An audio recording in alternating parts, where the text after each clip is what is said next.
Hello everybody, this is Kate at the Library of Whispers, and today I'm going to read the first chapter of Thomas Hardy's Tess of the D'Urbervilles in a soft-spoken voice. So let's begin. This is titled Phase the First, The Maiden, Chapter 1.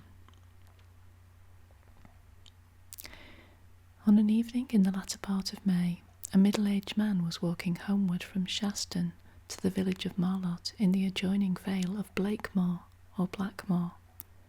The pair of legs that carried him were rickety, and there was a bias in his gait, which inclined him somewhat to the left of a straight line. He occasionally gave a smart nod, as if in confirmation of some opinion, though he was not thinking of anything in particular. An empty egg basket was slung upon his arm. The nap of his hat was ruffled, a patch being quite worn away at its brim where his thumb came in taking it off. Presently he was met by an elderly parson astride on a grey mare, who, as he rode, hummed a wandering tune. "Good night to 'ee," said the man with the basket. "Good night, Sir John," said the parson. The pedestrian, after another pace or two, halted and turned round. "Now, sir, begging your pardon, we met last market day on this road, about this time, and I said, 'Good night,' and you made reply, 'Good night, Sir John,' as now." "I did," said the parson. "And once before that, near a month ago." "I may have." "Then what might your meaning be, in calling me Sir John, these different times, when I be plain Jack Durbeyfield, the haggler?" The parson rode a step or two nearer.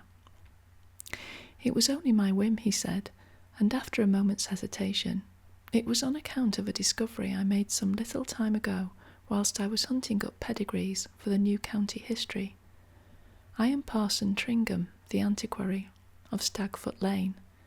Don't you really know, Durbeyfield, that you are the lineal representative of the ancient and knightly family of the D'Urbervilles, who derive their descent from Sir Pagan d'Urberville, that renowned knight who came from Normandy with William the Conqueror, as appears by Battle Abbey Roll?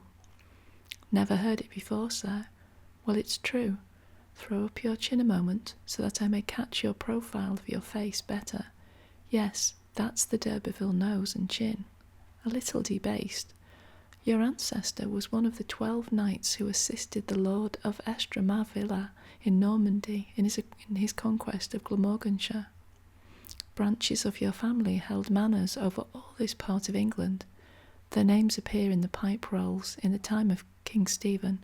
In the reign of King John, one of them was rich enough to give a manor to the Knights Hospitallers. And in Edward II's time, your forefather Brian was summoned to Westminster to attend the great council there." "Daze my eyes, and isn't there?" said Durbeyfield. "And here have I been knocking about year after year from pillar to post, as if I was no more than the commonest feller in the parish, and how long have this news about me been known, Parson Tringham?" The clergyman explained that as far as he was aware it had quite died out of knowledge, and could hardly be said to be known at all. His own investigations had begun on a day in the preceding spring, when, having been engaged in tracing the vicissitudes of the D'Urberville family, he had observed Durbeyfield's name on his waggon, and had thereupon been led to make inquiries about his father and grandfather till he had no doubt on the subject. "At first I resolved not to disturb you with such a useless piece of information," said he. "However, our impulses are too strong for our judgment sometimes. I thought you might perhaps know something of it all the while." "Well, I have heard once or twice, 'tis true, that my family had seen better days afore they came to Blackmore, but I took no notice of it, thinking it to mean that we had once kept 2 horses where we now keep only 1. I've got a wold silver spoon and a wold graven seal at home too, but Lord, what's a spoon and seal? And to think that I and these noble D'Urbervilles were once flesh all the time. 'Twas said that my great-grandfather had secrets and didn't care to take of where he came from. And where do we raise our smoke now, parson, if I may make so bold? I mean, where do we D'Urbervilles live?" You don't live anywhere. You are extinct as a county family. That's bad.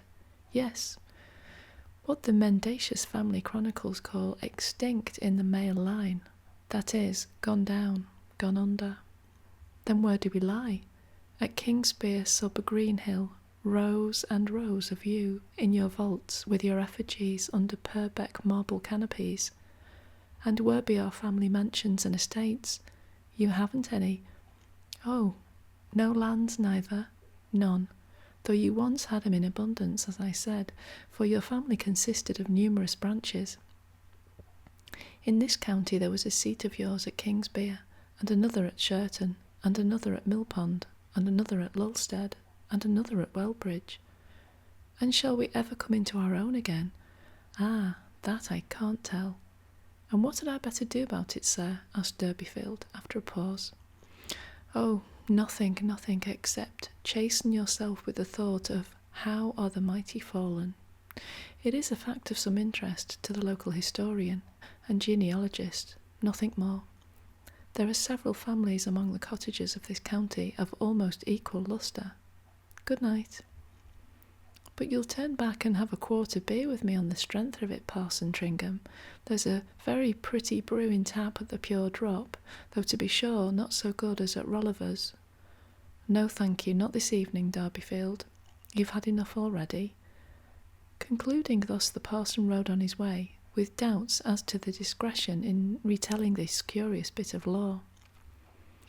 When he was gone, Durbeyfield walked a few steps in a profound reverie, and then sat down upon the grassy bank by the roadside, depositing his basket before him. In a few minutes a youth appeared in the distance, walking in the same direction as that which had been pursued by Durbeyfield. The latter, on seeing him, held up his hand, and the lad quickened his pace and came near. "Boy, take up that basket. I want ye to go on an errand for me." The lathe-like stripling frowned. "Who be you then, John Durbeyfield, to order me about and call me boy? You know my name as well as I know yours." Do you? That's the secret. Now obey my orders and take the message I'm going to charge ye with. Well, Fred, I don't mind telling you that the secret is that I'm one of a noble race. It has been just found out by me this present afternoon, p.m. And as he made the announcement, Durbeyfield, declining from his sitting position, luxuriously stretched himself out upon the bank among the daisies. The lad stood before Durbeyfield and contemplated his length from crown to toe.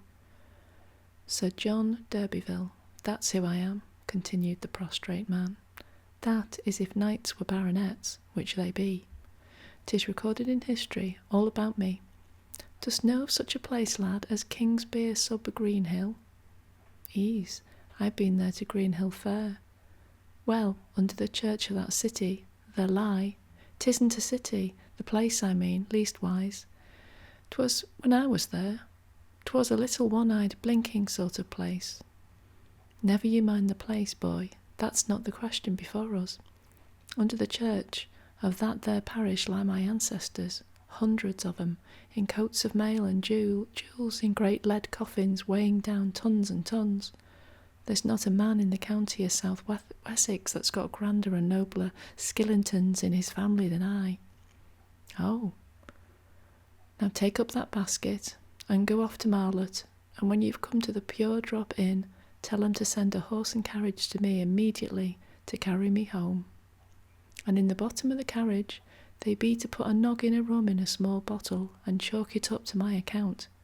And when you've done that, go on to my house with the basket and tell my wife to put away that washing because she needn't finish it, and wait till I come home, as I've news to tell her." As the lad stood in a dubious attitude, Durbeyfield put his hand in his pocket and produced a shilling, one of the chronically few he had possessed. "Here's for your labour, lad." This made a difference in the young man's estimation of the position. "Yes, Sir John, thank ye. Anything else I can do for ye, Sir John?" "Tell 'em at home that I should like for supper, well, lamb's fry if they can get it, and if they can't, black pot, and if they can't get that, well, chitterlings will do." "Yes, Sir John." The old boy took up the basket, and as he set out the notes of a brass band were heard from the direction of the village. "What's that?" said Durbeyfield. Not on account of I. "'Tis the women's club walking, Sir John. Why, your daughter is one of the members." "To be sure. I'd quite forgot it, my thoughts of greater things. Well, vamp on to Marlott, will ye, and order that carriage, and maybe I'll drive around and inspect the club." The lad departed, and Durbeyfield lay waiting on the grass and daisies in the evening sun. Not a soul passed that way for a long while, and the faint notes of the band were the only human sounds audible within the rim of blue hills. The village of Marlott lay amid the north-eastern undulations of the beautiful vale of Blakemore or Blackmore aforesaid, an engirdled and secluded region for the most part untrodden as yet by tourist or landscape painter, though within a 4 hours' journey from London. It is a vale whose acquaintance is best made by viewing it from the summits of the hills that surround it, except perhaps during the droughts of summer. An unguided ramble into its recesses in bad weather is apt to engender dissatisfaction with its narrow, tortuous, and miry ways. This fertile and sheltered tract of country, in which the fields are never brown and the springs never dry, is bounded on the south by the bold chalk ridge that embraces the prominences of Hambledon Hill, Bulbarrow, Nettlecombe Tout, Dogbury, High Stoy, and Bub Down. The traveller from the coast, who after plodding northward for a score of miles over calcareous downs and cornlands suddenly reaches the verge of one of the escarpments, is surprised and delighted to behold, extended like a map beneath him, a country differing absolutely from that which he has passed through. Behind him the hills are open, the sun blazes down upon fields so large as to give an unenclosed character to the landscape. The lanes are white, the hedges low and plashed, the atmosphere colourless. Here in the valley the world seems to be constructed upon a smaller and more delicate scale. The fields are mere paddocks, so reduced that from this height their hedgerows appear a network of dark green threads, overspreading the paler green of the grass. The atmosphere beneath is languorous, and is so tinged with azure that what artists call the middle distance partakes also of that hue, while the horizon beyond is of the deepest ultramarine. Arable lands are few and limited. With but slight exceptions, the prospect is a broad, rich mass of grass and trees, mantling minor hills and dales within the major. Such is the Vale of Blackmore. The district is of historic, no less than of topographical interest. The vale was known in former times as the Forest of White Hart, from a curious legend of King Henry III's reign, in which the killing by a certain Thomas de la Linde of a beautiful white hart which the king had run down and spared, was made the occasion of a heavy fine. In those days, until comparatively recent times, the country was densely wooded. Even now traces of its earlier condition are to be found in the old oak copses and irregular belts of timber that yet survive upon its slopes, and the hollow-trunked trees that shade so many of its pastures. The forests have departed, but some old customs of their shades remain. Many, however, linger only in a metamorphosed or disguised form.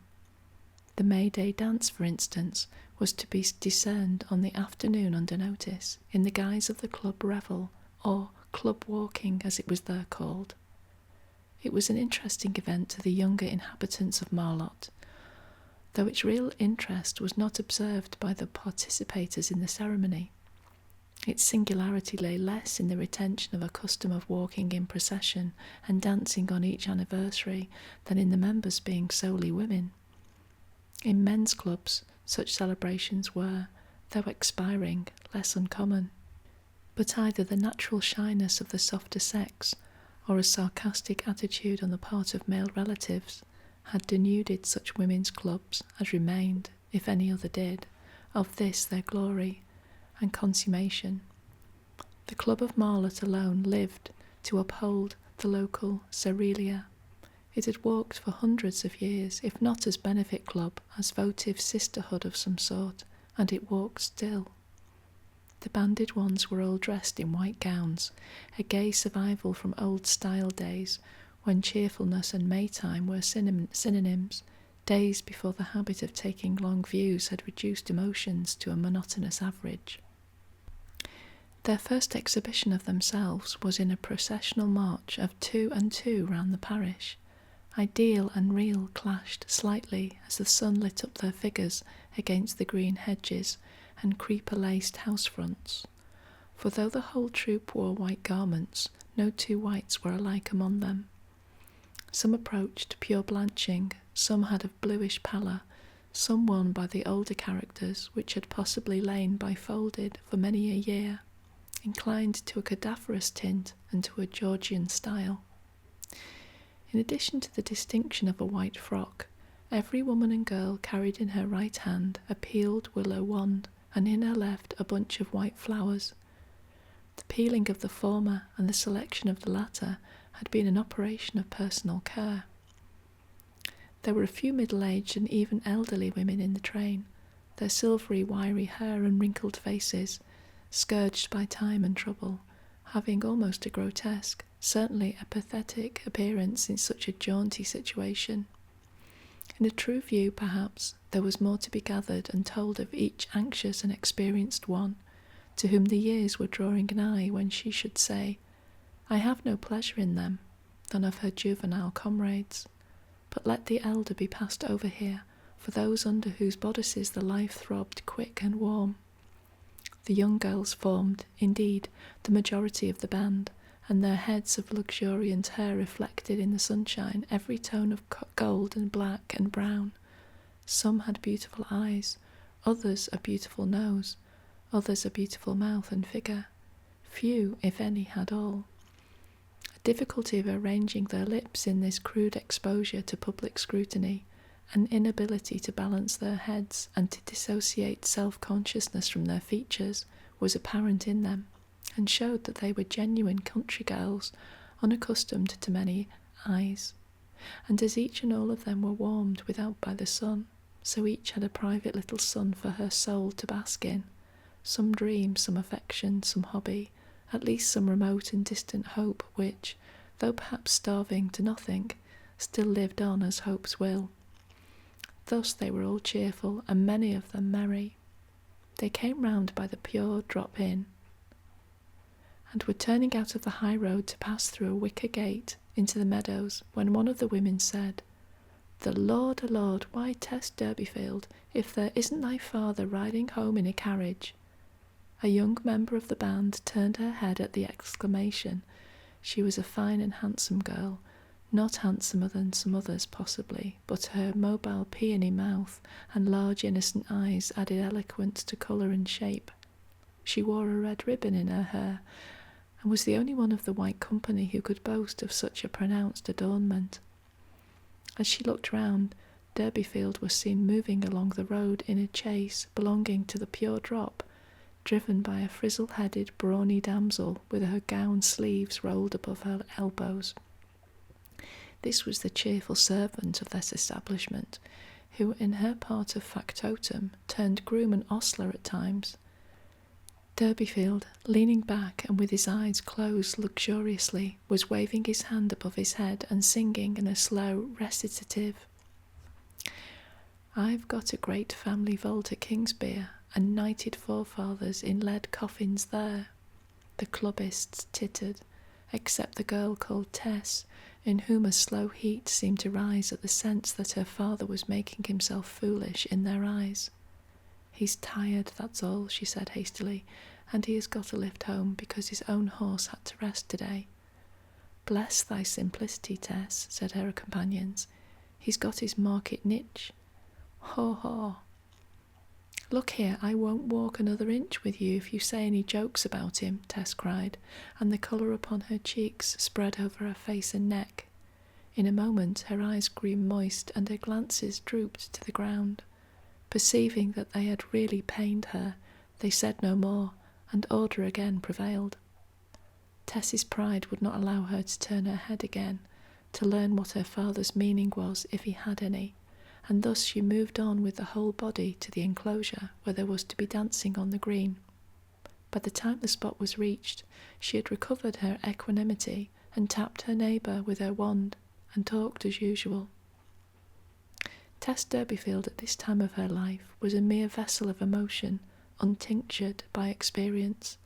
The dialect was on her tongue to some extent, despite the village school, the characteristic intonation of that dialect for this district being the voicing approximately rendered by the syllable probably as rich an utterance as any to be found in human speech.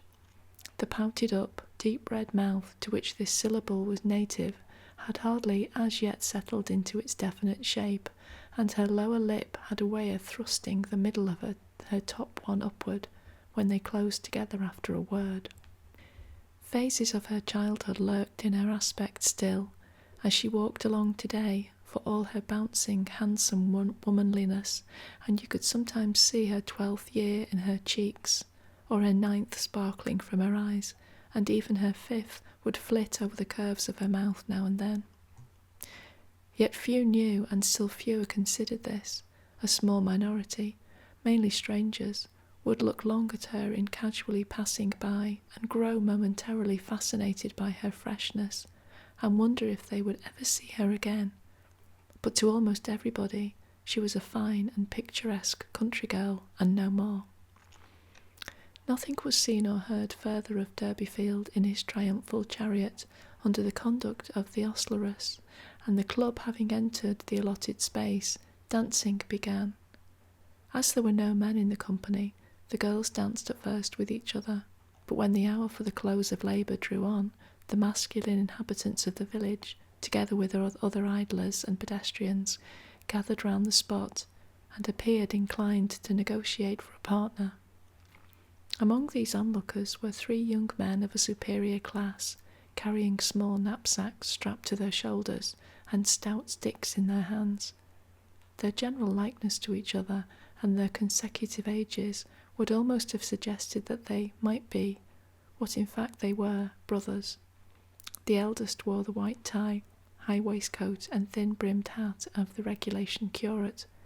The second was the normal undergraduate. The appearance of the third and youngest would hardly have been sufficient to characterise him. There was an uncribbed, uncabined aspect in his eyes and attire, implying that he had hardly as yet found the entrance to his professional groove, that he was a desultory, tentative student of something and everything might only have been predicted of him.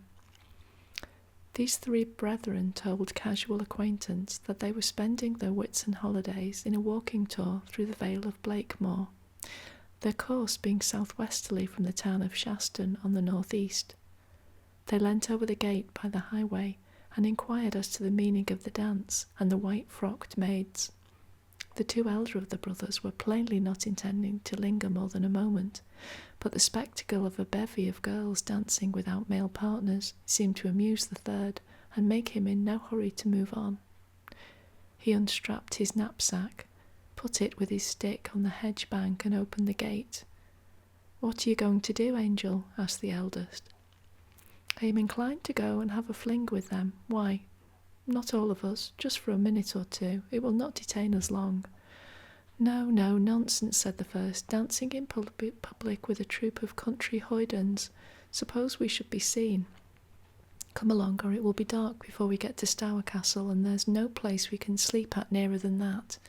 Besides, we must get through another chapter of a counterblast to agnosticism before we turn in.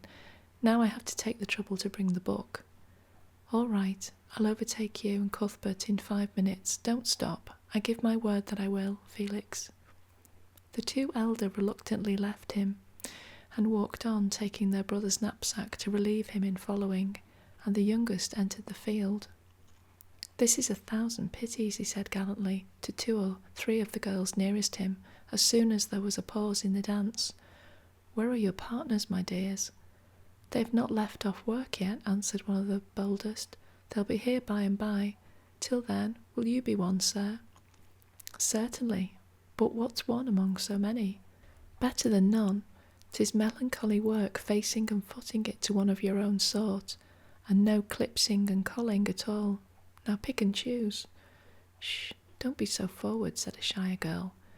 The young man, thus invited, glanced over and attempted some discrimination, but as the group were also new to him, he could not very well exercise it. He took almost the first that came to hand, which was not the speaker, as she had expected, nor did it happen to be Tess Durbeyfield. Pedigree, ancestral skeletons, monumental record, the D'Urberville lineaments did not help Tess in her life's battle as yet, even to the extent of attracting to her a dancing partner over the heads of the commonest peasantry. So much for Norman blood, unaided by Victorian lucre. The name of the eclipsing girl, whatever it was, has not been handed down, but she was envied by all as the first, who enjoyed the luxury of a masculine partner that evening. Yet such was the force of example that the village young men, who would not hasten to enter the gate while no intruder was in the way, now dropped in quickly, and soon the couples became leavened with rustic youth to a marked extent, till at length the plainest woman in the club was no longer compelled to foot it on the masculine side of the figure. The church clock struck, when suddenly the student said that he must leave. He had been forgetting himself. He had to join his companions. As he fell out of the dance, his eyes lighted on Tess Durbeyfield, whose own large orbs wore, to tell the truth, the faintest aspect of reproach that he had not chosen her. He too was sorry then that, owing to her backwardness, he had not observed her, and with that in mind he left the pasture. On account of his long delay, he started in a flying run down the lane westward, and had soon passed the hollow and mounted the next rise.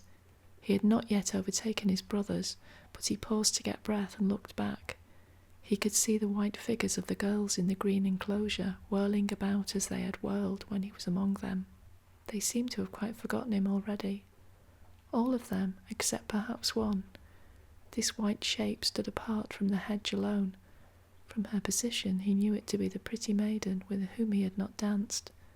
Trifling as the matter was, he yet instinctively felt that she was hurt by his oversight. He wished that he had asked her. He wished that he had inquired her name. She was so modest, so expressive, she had looked so soft in her thin white gown, that he felt he had acted stupidly. However, it could not be helped, and turning and bending himself to a rapid walk, he dismissed the subject from his mind. So I'll end there for now. This has been Kate at the Library of Whispers, and that was the first 2 chapters of Thomas Hardy's Tess of the D'Urbervilles. And hopefully I will get round to continuing this book for you, if you've enjoyed it. Thank you for popping by, and I shall see you very soon. Bye bye.